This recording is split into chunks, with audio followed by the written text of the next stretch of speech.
आता जे लोक असं म्हणतात की ही घटना बाबासाहेबांनीच लिहिली, बाबासाहेबांनी लिहिली कशावरून, त्यांना माझा सरळ साधा प्रश्न आहे.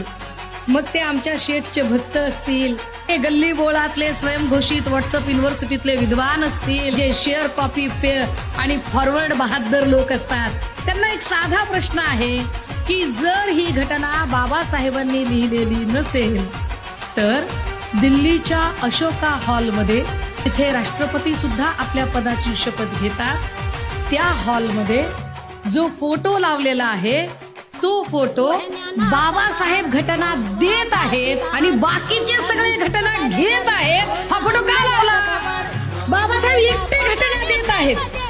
हा फोटो आम्ही लावला नाही रे, आम्ही गावगाड्या बाहेरची माणसं, तुमचेच होते आजे पण जे फोटो लावणारे, किमान त्यांनी तरी तेवढी इमानदारी दाखवली तो फोटो लावला होता.